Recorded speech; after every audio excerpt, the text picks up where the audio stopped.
Igreja Presbiteriana Vinde em Vinhedo. E se você é novo aqui no canal, já se inscreva, deixe seu like, aperte o sininho para receber todas as notificações e compartilhe com um amigo. O vídeo já vai começar. Lucas 19, versículo 28 a 44, está escrito assim na Santa Palavra do Senhor. E dito isto, prosseguia Jesus subindo para Jerusalém. Ora, aconteceu que ao aproximar-se de Betfagé e de Betânia, junto ao Monte das Oliveiras, enviou 2 de seus discípulos, dizendo-lhes: Ide à aldeia fronteira, e ali, ao entrardes, achareis preso um jumentinho, que jamais homem algum montou. Soltai-o e trazei-o. Se alguém vos perguntar: por que o soltais? Respondereis assim: porque o Senhor precisa dele. E indo os que foram mandados, acharam segundo lhes dissera Jesus. Quando eles estavam soltando o jumentinho, seus donos lhe disseram: por que o soltais? Responderam: porque o Senhor precisa dele. Então o trouxeram, e pondo as suas vestes sobre ele, ajudaram Jesus a montar. Indo ele, estendiam no caminho as suas vestes, e quando se aproximava da descida do Monte das Oliveiras, toda a multidão dos discípulos passou jubilosa a louvar a Deus em alta voz, por todos os milagres que tinham visto, dizendo: bendito é o Rei que vem em nome do Senhor, paz no céu e glória nas maiores alturas. Ora, alguns dos fariseus lhe disseram em meio à multidão: Mestre, repreende os teus discípulos. Mas ele lhes respondeu: asseguro-vos que, se eles se calarem, as próprias pedras clamarão. Quando ia chegando, vendo a cidade, chorou. E dizia: ah, se conheceras por ti mesmo ainda hoje o que é devido à paz, mas isso está agora oculto aos teus olhos, pois sobre ti virão dias em que os teus inimigos te cercarão nas trincheiras, e por todos os lados te apertarão o cerco, e te arrasarão, e aos teus filhos dentro de ti. Não deixarão em ti pedra sobre pedra, porque não reconheceste a oportunidade da tua visitação. Feche seus olhos, baixe a sua fronte. Vamos orar mais uma vez. Senhor, estamos diante da sua palavra. Palavra esta que é viva e eficaz. Palavra esta que é poderosa para fazer muito mais do que pedimos e pensamos. Palavra esta que cria mundos, que gera vida, que traz vida a ossos secos e que declara morte a homens cheios de vida. Esta palavra poderosa, que por si só é capaz de produzir efeitos dos mais variados, pois afinal de contas é faca de 2 gumes. Esta palavra por si só, apenas lida, traz efeitos em nós. No entanto, de acordo com sua palavra, o Senhor nos disse que a sua palavra viria cheia do teu Espírito, e o teu Espírito a aplicaria no nosso coração, e faria de nós como mananciais, a jorrar água viva. Ó Deus, que a sua palavra que gera mundos, por meio da intervenção do teu Espírito, faça de nós homens e mulheres capazes de reluzir o Evangelho de Cristo, de representarmos Cristo, e faça com que sejamos uma fonte a jorrar, água preciosa que traz vida. Se o Senhor quiser, assim o será. Me ponho mais uma vez em tuas mãos, na expectativa de ser usado pelo Senhor e na expectativa de ver tudo aquilo que o Senhor há de fazer. Oramos no nome de Jesus. Amém. 3 coisas precisam ser ditas primariamente. A Bíblia, ela tem uma metodologia pedagógica que, para que entendamos a importância de um texto, ela o repete. A Bíblia, ela reproduz o texto, ela faz com que o texto ecoe, a fim de que os leitores compreendam a importância do texto sagrado. Esse texto que nós acabamos de ler é um dos exemplos mais fascinantes desse rebote, desse ecoar, desse reverberar do texto em outras passagens. Esse texto está em Mateus, esse texto está em Marcos, esse texto está em Lucas e esse texto está em João. É como se o Senhor quisesse deixar claro a importância desses últimos textos que ficaram conhecidos na história da igreja como o Domingo de Ramos, o Domingo dos Aplausos, o domingo em que Jerusalém recebe Jesus como o Rei bendito que vinha da parte do Senhor. Segunda coisa que eu tenho a dizer para vocês: esse texto talvez seja um dos textos em que a figura do Senhor Jesus seja melhor destacada para todos nós. A Bíblia nos diz que Deus é Espírito e que ninguém jamais viu o Senhor. A Bíblia também nos diz que Jesus é a imagem do Deus invisível. Só que a Escritura não nos deu um retrato fidedigno do Senhor. Nós não sabemos o seu tamanho, nós não sabemos o seu peso, nós não sabemos o formato dos seus olhos, nariz e boca, nós não sabemos a cor da sua pele, a espessura do seu cabelo, a cor dos seus olhos. Não, essas coisas nos foram retiradas, nos foram sonegadas. No entanto, esse é um dos retratos mais fiéis de quem Jesus é. Esses dias uma controvérsia tomou conta da igreja a respeito do The Chosen. E eu não tenho problemas em você assistir esse tipo de seriado. O único problema que eu tenho, e aí talvez eu seja pecador demais, é que assistindo aquele seriado, eu me peguei orando para aquele ator. Na hora que eu fechei os olhos para orar pelo Senhor Jesus, me apareceu aquela imagem. E esse talvez seja o maior problema que eu tenha com esse seriado. Mas aqui nesse texto, imagens televisivas, imagens de escultura, imagens criadas caem todas por terra, pois estamos diante de um dos retratos mais fiéis de quem Jesus é. A primeira coisa que eu disse a vocês, então, foi que a Bíblia remete à importância de um texto reproduzindo, repetindo. A segunda é que nós estamos diante de um retrato fiel do Senhor Jesus. E em terceiro lugar, nós estamos diante do Rei Jesus.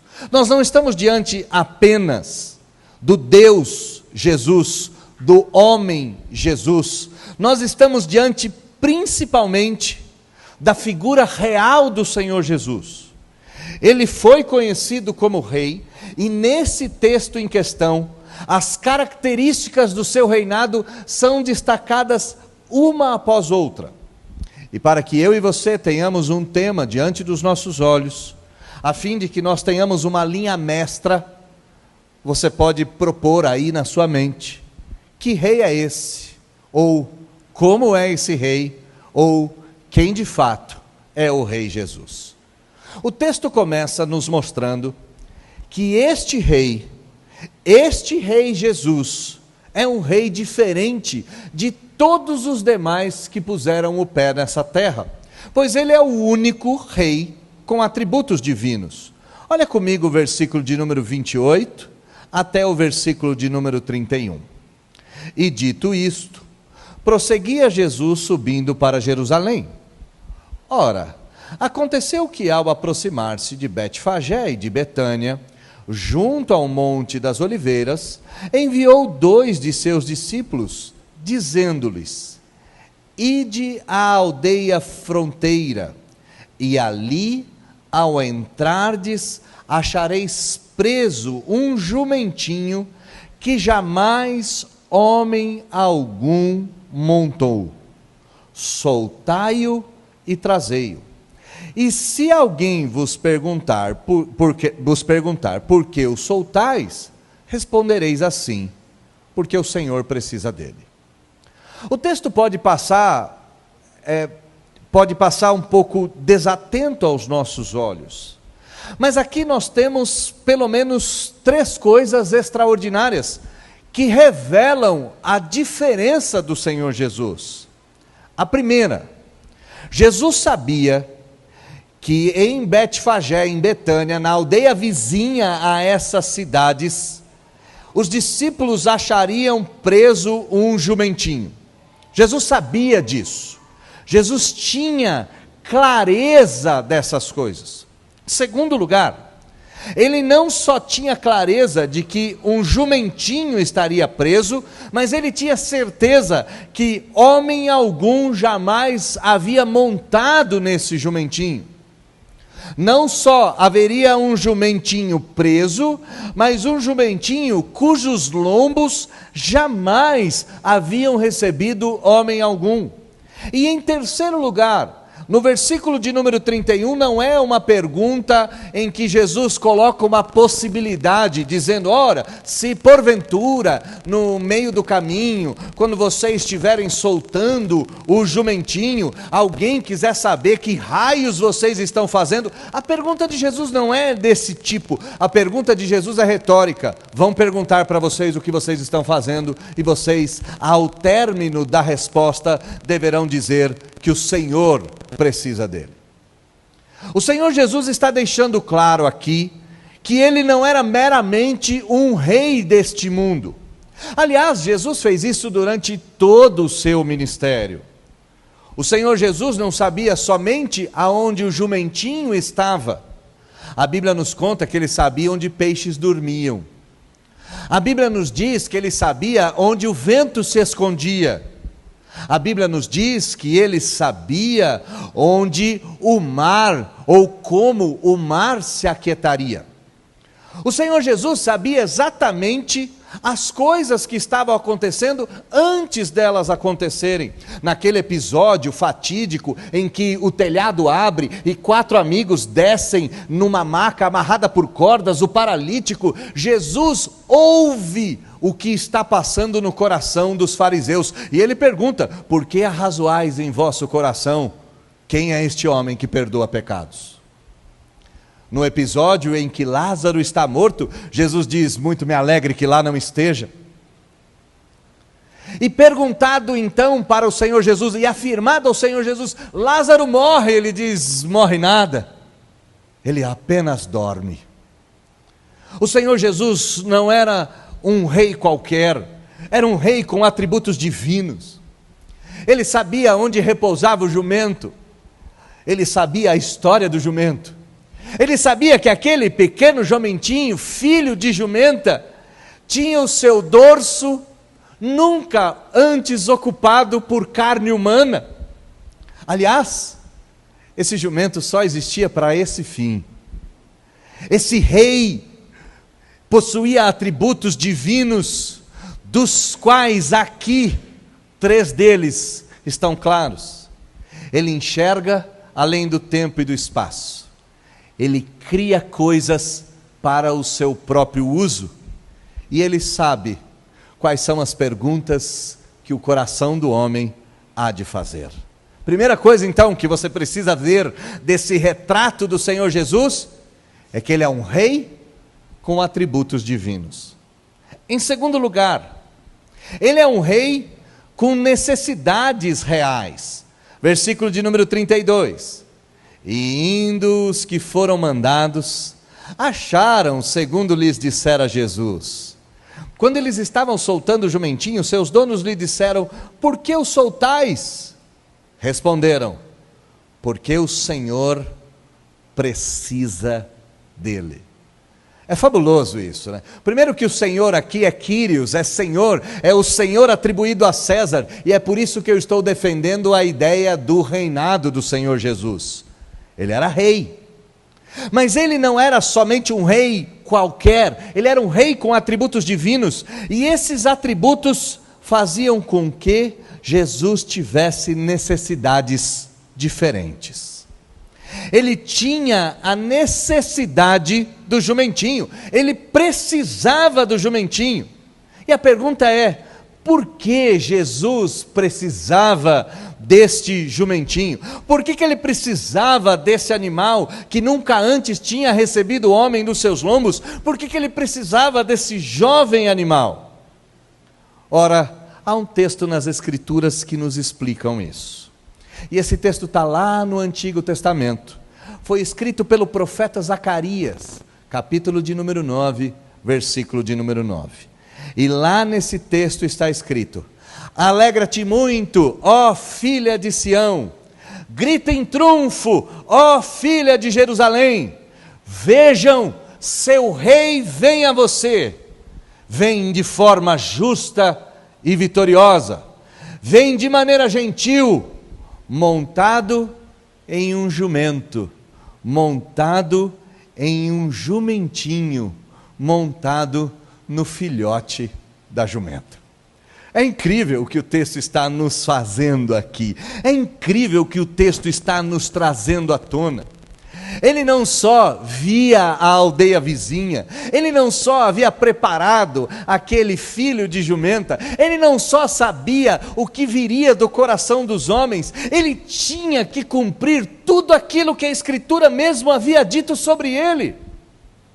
Ele não entraria em Jerusalém montado num cavalo branco, como faziam os comandantes, os generais de César.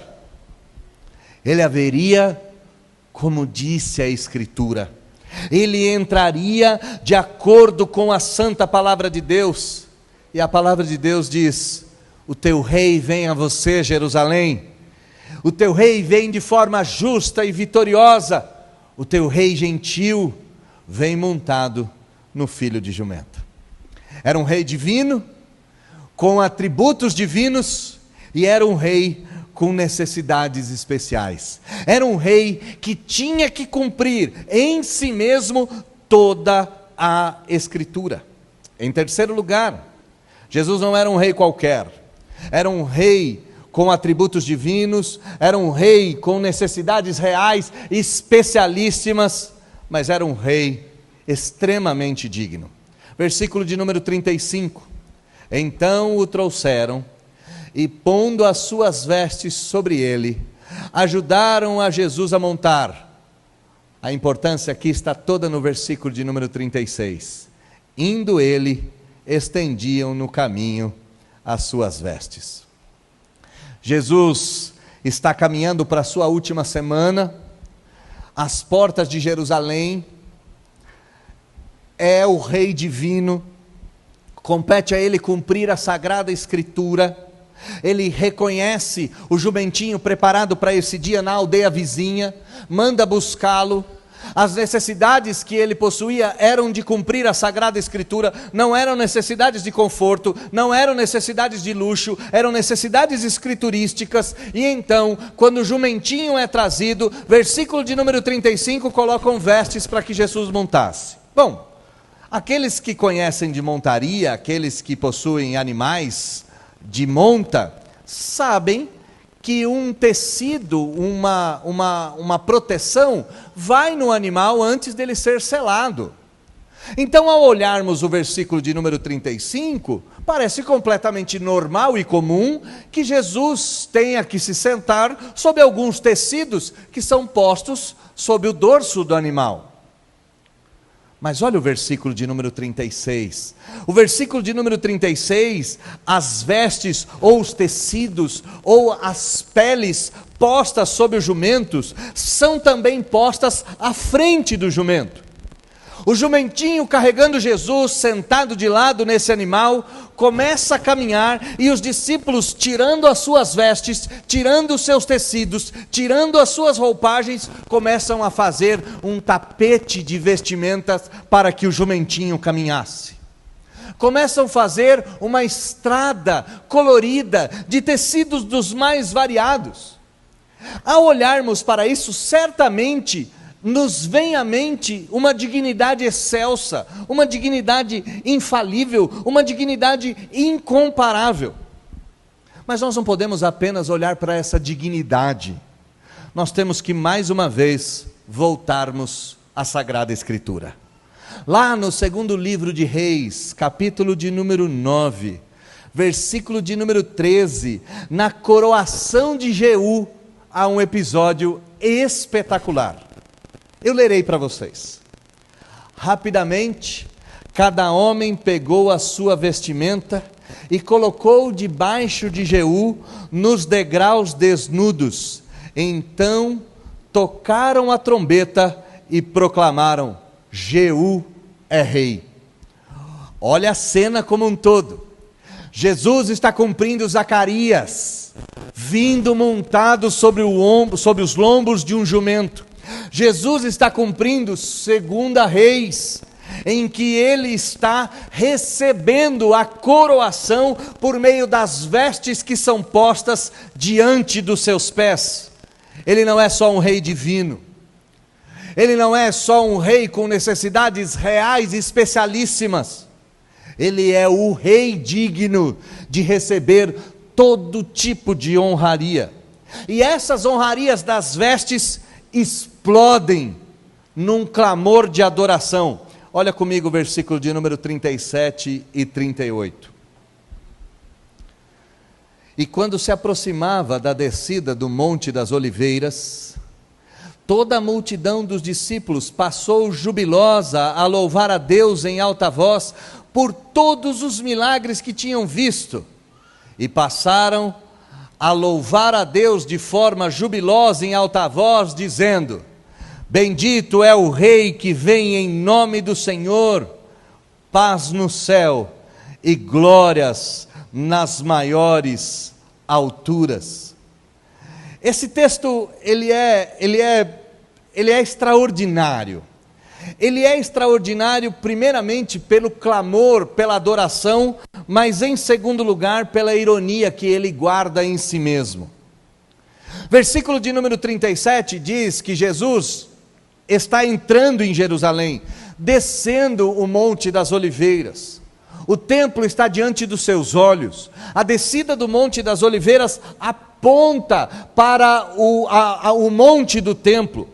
A multidão dos seus discípulos, que já o acompanhavam de dias anteriores, passam sobre ele, estão ao redor dele, estão atrás dele, envolvem a vinda do Senhor Jesus num cortejo de celebração. E então, a dignidade de Jesus, vista nos tecidos postos diante dos seus pés, diante dos pés do jumentinho, agora perpassa os tecidos e atinge os corações. A multidão como um todo começa a louvar o Senhor por tudo aquilo que ele havia feito. Louvam o Senhor pelos 3 anos e meio de ministério fantástico e espetacular. Louvam o Senhor por cada um dos milagres, não pelos milagres anteriores, como a cura do cego de Jericó ou a cura de Lázaro, mas por todos os milagres que tinham visto. E então, a multidão mais uma vez canta, e esse clamor, esse cântico, nada mais era do que a reprodução dos salmos e a reprodução do coral angelical. Bendito é o Rei que vem em nome do Senhor, paz no céu e glória nas maiores alturas. A primeira parte do versículo é a reprodução do Salmo 118. A primeira parte do versículo está lá, encravado na história de Israel, que o Rei Messias, que o Rei divino, que o rei adorado, que o rei digno, que o rei de toda a terra receberia honras e glórias ao chegar em Jerusalém. Mas em segundo lugar, a multidão se ombreia aos santos anjos. No próprio Evangelho de Lucas, nos é dito que no nascimento do Senhor Jesus, um coral angelical apareceu nos céus, e milhares de anjos cantaram: paz no céu, paz na terra, e glória nas maiores alturas, paz aos homens de bem, a quem Deus tanto os ama. Note que agora, no final do ministério de Jesus, céu e terra se reúnem num louvor espetacular. O louvor do Senhor Jesus é estrondoso.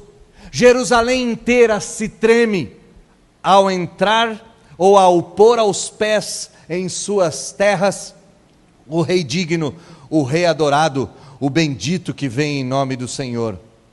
Mas o que é irônico desse texto? Que a mesma multidão que canta no versículo de número 37, no versículo de número 38, será a multidão que gritará alguns dias à frente: crucifica-o, crucifica-o, crucifica-o. O texto mostra a dignidade do Senhor, mas ao mesmo tempo mostra a indignidade dos habitantes de Jerusalém. O texto mostra a glória de Jesus, um rei diferente, um rei Messias, um rei divino, um rei digno, um rei adorado. E mostra que a multidão louvava os milagres sem louvar o milagreiro. Louvava o feito sem louvar o feitor. Cantava pelos benefícios, mas não honrava o benfeitor. E mais interessante ainda do que a vileza irônica da multidão, é a postura impassível do Senhor Jesus. O Senhor Jesus não se emociona nesse texto aqui, nos versículos de número 37 e de número 38. Não se emociona no sentido de cair nas graças do povo. A multidão cantando ao Senhor Jesus, o Senhor Jesus não se sente orgulhoso diante da multidão, mexendo nas suas vestes, penteando o seu cabelo e dizendo: ó, eu sou o cara. A multidão, na maioria das vezes, é mentirosa. E aqui, irmãos queridos, fica a dica para você imitar o Senhor Jesus. A maioria da multidão é tola, e acreditar nos aplausos ou nas vaias da multidão é tolice da mesma forma. Não espere os aplausos dos externos, não se envaideça do cântico dos exteriores, também não se entristeça com a vaia do desconhecido, não se entristeça com o xingamento daquele a quem ou a qual você não faz a menor ideia de quem seja. Em síntese, se preocupe com os aplausos daqueles que vos amam e das vaias daqueles que vos amam da mesma forma. No fim das contas, a única opinião que importa é daqueles que de fato amam você, que de fato caminham ao seu redor. O restante é multidão pueril e fugaz, que muda de opinião às custas da vaidade do próprio coração. Versículo 37 e 38, estão cantando ao Senhor, alguns dias à frente, estão crucificando o Senhor. Jesus é tão lúcido, que sabe e reconhece que aquilo é passageiro, e que de fato, a semente do mal dos seus opositores, vai fecundar aquela massa. O Senhor Jesus já havia dito, que o fermento dos fariseus levedaria toda a massa. Versículo de número 39, isso se concretiza, ou melhor, o fermento do fariseu começa a ser jogado, a ser colocado sobre a massa da multidão. Ora, alguns dos fariseus lhe disseram em meio à multidão: mestre, repreende os seus discípulos. Conta-nos os demais textos desse texto aqui, Mateus, Marcos e João, que até as crianças cantaram naquele dia. Conta-nos o texto que estavam cantando: Hosana nas maiores alturas, bendito o filho de Davi. Conta-nos o texto que o cântico expressava claramente a divindade do Senhor Jesus e a sua messianidade. O cântico dizia que Jesus era Deus. O cântico dizia que Jesus era rei. O cântico dizia que Jesus era o Messias. Os fariseus ficaram desesperados com esse cântico. Afinal de contas, o seu templo religioso, a sua religião composta de ritos e mais ritos, a sua posição de liderança entre o povo e os seus recursos estavam em jogo. O Senhor Jesus já havia destruído o templo, ou melhor, já chutado os cambistas no início do seu ministério. E não seria estranho, nós percebemos que o versículo 45 e 46 desse que nós estamos lendo, Jesus vai entrar no templo e mais uma vez vai chutar os cambistas que lá estavam. Os fariseus sabiam que o reinado deles estava por um milímetro, que o reinado deles estava por um fio, e então eles se colocam definitivamente em oposição ao que Deus estava fazendo. Os sinais eram claros. Jesus descia sobre os lombos de um jumento. Os sinais eram evidentes. Jesus cumpria o Salmo 118. O cântico dos anjos era reproduzido na multidão.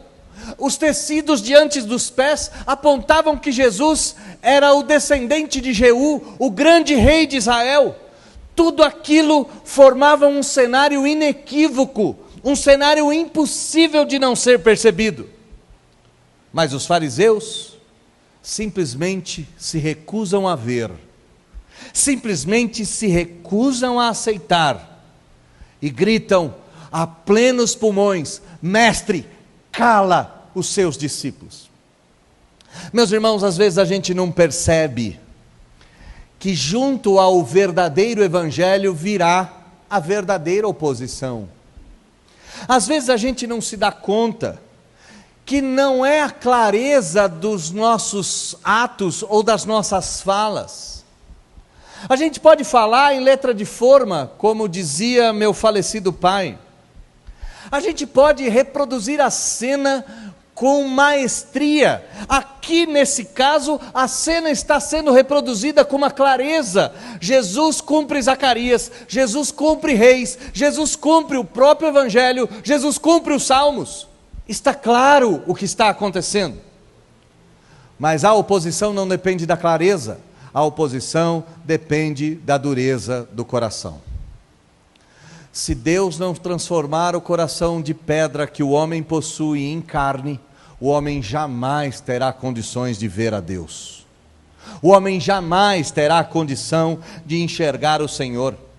Pois bem, o rei que nós estamos descrevendo, esse retrato do Senhor Jesus, é um retrato cheio de opositores. Nem o grito da multidão, nem o grito da oposição faz Jesus mudar a sua convicção. Olha comigo o versículo de número 40, ele diz: Mas ele, Jesus, lhes respondeu: Asseguro-vos que, se eles se calarem, as próprias pedras clamarão. Fabuloso o texto, fabuloso o texto. Jesus sabe quem ele é, as necessidades reais de Jesus estão sendo satisfeitas não para agradar o próprio coração, mas para cumprir a Escritura. Ele entra debaixo de aplausos, debaixo de cânticos, debaixo de ritos de realeza. Ao chegar de frente a Jerusalém, um cântico ensurdecedor toma toda a cidade. O grito desse cântico é calado pelo grito dos opositores, e Jesus não se vê tentado nem a abraçar a multidão e nem a abraçar a oposição. Ele simplesmente olha e diz aos fariseus: eles não podem se calar. E esse momento é tão sublime, esse momento é tão especial, que se eles se calarem, as pedras clamarão. Jesus já havia citado esse texto ou essa ideia no embate contra os fariseus. Ele disse: Deus pode suscitar dessas pedras herdeiros de Abraão. Os herdeiros de Abraão são aqueles que cumprem a vontade do Pai. Ele já havia dito aos fariseus que eles estavam fora do Evangelho, e aqui mais uma vez ele afirma: a multidão canta, porque o Espírito Santo os faz cantar, mas se a multidão se calar, das pedras que Deus faria herdeiros de Abraão, surgirá um coral dos mais belos que já cantaram sobre essa terra. Jesus é tão convicto do que está acontecendo, tão convicto da sua posição, que ele não sofre nenhum tipo de medo diante da oposição e não sente nenhum tipo de vaidade diante da grande multidão. Ele sabe que no fim das contas, o que está acontecendo aqui é a pura e simples vontade do Pai. Ele sabe que no fim das contas o que está acontecendo aqui é o cumprimento de profecias antiquíssimas, milenares. Ele sabe que no fim das contas o que está acontecendo aqui é a aclamação do rei que logo mais haveria de ser crucificado. E diante desse turbilhão de emoções, não emoções que o fazem emocionado, vaidoso, mas emoções que rasgam o seu coração, Jesus mostra a segunda característica que mais o diferencia. Ele não é meramente um rei, ele é um rei divino, mas ele não é meramente um rei divino, ele é o rei mais humano que essa terra teve o prazer de receber. Olha a continuidade do texto. Quando ia chegando, vendo a cidade, chorou e dizia: ah, se conheceras por ti mesmo ainda hoje o que é devida paz, mas isso está agora oculto aos teus olhos, pois sobre ti virão dias em que teus inimigos te cercarão de trincheiras, e por todos os lados te apertarão o cerco, e te arrasarão, e aos teus filhos dentro de ti também arrasarão, não deixarão sobre ti pedra sobre pedra, porque infelizmente, Jerusalém, não reconheceste a oportunidade da tua visitação. Nesse cenário de aclamação, nesse cenário de louvor, nesse cenário de honra, nesse cenário de exaltação, nesse cenário de dignidade absurda em que Jesus é exposto e Jesus a recebe, todo esse cenário é rompido com um choro da profundeza ou da profundidade da garganta do Senhor Jesus. Quando ele ia chegando a Jerusalém, quando ele vê a cidade santa, quando ele vê a cidade milenar, quando ele vê a cidade do templo, quando ele vê a cidade da habitação de Deus, quando ele vê a cidade dos profetas, quando ele vê a cidade do Armagedon, quando ele vê a cidade sagrada, Jesus não consegue se conter e rompe num choro da profundeza da própria alma. E esse choro se explica. Ele diz: se hoje conheceras o que te traz a paz. Jerusalém estava cega. É verdade que a multidão dos discípulos canta, mas Jerusalém estava cega. Jerusalém não era capaz de ver que a causa da sua paz estava ali, montada num filho da jumenta. Isso está oculto aos teus olhos. Jesus, olhando para Jerusalém, chora, pois Jerusalém não é capaz de ver que a salvação está logo ali, que a salvação está a poucos metros. Versículo 43, Jesus não só chora porque Jerusalém rejeita a salvação, mas ele chora por enxergar o que está por vir. Versículo 43 e 44, Jesus está vendo o que aconteceria no ano 70 da nossa era.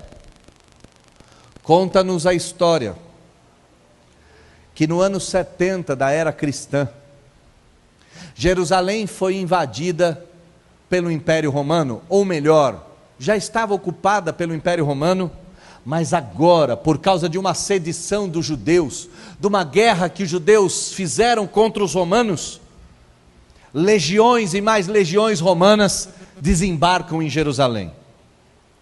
A história está descrita no livro História dos Hebreus de Flávio Josefo. E esse autor nos conta que naqueles dias a fome foi tamanha, a dor foi tanta, que mulheres tiveram que comer o fruto do próprio ventre, a fim de saciar a fome que percorria as cidades. Conta-nos a história que o fogo ardeu por dias e mais dias. Conta-nos a história que a espada cortou jovens e idosos. E naquele dia não ficou pedra sobre pedra. Jerusalém foi destruída e a única coisa que sobrou para testemunho das eras está lá até hoje, para nosso terror e nosso pavor, que é o Muro das Lamentações. O muro oriental sobrou de testemunho do massacre desse dia. Jesus está chorando porque Jerusalém rejeitou a salvação. Jesus está chorando porque a punição virá a cavalo. O rei montado em jumentinho que traz a paz foi rejeitado. O rei que virá sobre o cavalo branco, que será adorado, será o rei que trará a destruição. Jesus enxerga e chora, mas o choro não o enlouquece. Ele continua sendo rei, ele continua sendo Deus, ele continua sendo digno e no fim das contas, ele continua sendo justo. Como é que termina o versículo de número 44? Porque não reconheceste a oportunidade da tua visitação. A justiça de Jesus é tão radical, que mesmo chorando, ele não passa por cima da justiça. Mesmo sentindo a dor no seu próprio corpo, ele não deixa com que seus olhos sejam turvados. Ele não recua. A justiça está sobre o sentimento. A justiça está acima das lágrimas.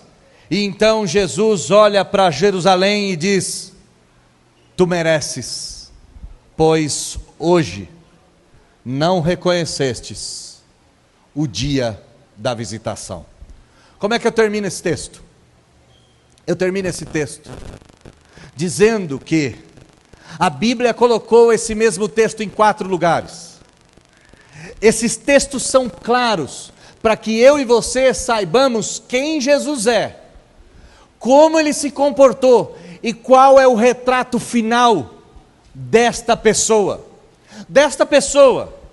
que é Deus e homem ao mesmo tempo, desta pessoa que chora, mas não nega a justiça, desta pessoa que é aclamada, mas não se envaidece, que sofre oposição, mas não se amedronta, dessa pessoa que é digna sem perder a doçura, dessa pessoa que é rei sem perder a humanidade.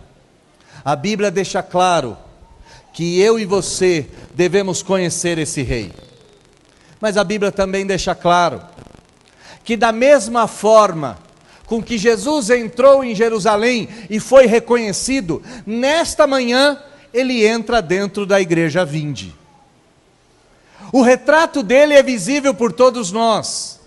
É bem verdade que não estamos vendo a cor dos seus cabelos, é bem verdade que não estamos vendo o formato do seu rosto, é bem verdade que não estamos vendo a sua estatura ou o seu peso, mas acabamos de ver que ele é o rei divino, acabamos de ver que ele é o rei Messias, acabamos de ver que ele é digno de receber toda a honra, toda a glória e todo o louvor. Acabamos de ver que ele chora diante da rejeição. Acabamos de ver que seus opositores vão querer pará-lo. Acabamos de ver que a multidão enlouquecida de adoração pode simplesmente se confundir e se perder num grito de condenação. Mas o que interessa a nós, hoje, eu e você, mais uma vez, devemos reconhecer a oportunidade da visitação. Se conheceras por ti mesmo, que ainda hoje O que eu tenho para te oferecer é a mais absoluta paz. Se reconhecestes que hoje é a oportunidade da tua visitação. O mesmo lamento de Jesus a Jerusalém é ecoado nos corredores da Vinde. E você sabe muito bem que nós não fazemos apelo, porque entendemos que o apelo pode ser fruto apenas da emoção. Contudo, a Escritura Sagrada hoje apela aos nossos corações, dizendo: o que lhe é devido à paz está aqui, na presença do Senhor Jesus. O que precisa para a sua salvação é o rei humilde, que mais uma vez se apresenta. Não se apresenta montado num jumentinho. Hoje na Vinde, o rei humilde se apresenta em forma de pão e em forma de vinho. Hoje o rei humilde não mais vem sendo aclamado pela multidão ou com vestes no chão. Hoje o rei humilde vem com o aroma do trigo e vem com a doçura da uva. Hoje o rei humilde vem em formato de banquete, vem em formato de refeição. Mas não se iluda, porque o que está presente em espírito no pão e no vinho, ainda é o que eu e você precisamos para a nossa paz. O que está presente na mesa, ainda é a visitação. O que está presente na mesa, ainda é o dia da nossa salvação. Recebam a Jesus, o Salvador, o Rei humilde, reconheçam-no como Ele é, e o adorem-no em espírito e em verdade, pois hoje, mais uma vez, é dia da visitação, é dia da salvação. Feche seus olhos, baixe a sua fronte, vamos orar. Deus, nós somos submetidos a um retrato fiel de quem Jesus é. Sua divindade, sua humanidade, sua dignidade, sua convicção, seu amor, sua justiça, sua doçura e sua firmeza. Hoje, fomos submetidos mais uma vez pela Sagrada Escritura a reconhecermos que Jesus é o Messias predito no Antigo Testamento. É o cumprimento de Zacarias, é o cumprimento dos Salmos, é o cumprimento de Isaías, é o cumprimento das antigas profecias. Mais uma vez, fomos expostos ao retrato fiel da imagem do Deus invisível. Hoje, mais uma vez, recebemos a visitação. Não recebemos a visitação de Jesus em carne montado num jumentinho, mas recebemos a visitação de Jesus em espírito presente na Santa Ceia. Ele está aqui. Tudo aquilo que precisamos para a paz está aqui. Não precisamos nos iludir, nos envaidecer, não precisamos nos opor, não precisamos de nada. Precisamos apenas reconhecer aquilo que Jerusalém não reconheceu, reconhecer que a paz que tanto ansiamos está aqui e mais uma vez sendo ofertada a nós, reconhecer que o necessário para a nossa salvação está aqui e mais uma vez oferecido gratuitamente para todos nós, reconhecer que pela enésima vez, milésima vez, milionésima vez, bilionésima vez, recebemos o dia da visitação. Que eu e meus irmãos tenhamos o coração aberto para receber o Rei humilde que vem em nome do Senhor, para recebê-lo cantando hosana nas maiores alturas, para recebê-lo como Rei digno e é o único que no fim das contas pode nos salvar. Que eu e meus irmãos recebamos a Jesus, reconhecendo como Ele é, não só hoje, como amanhã e para todos sempre.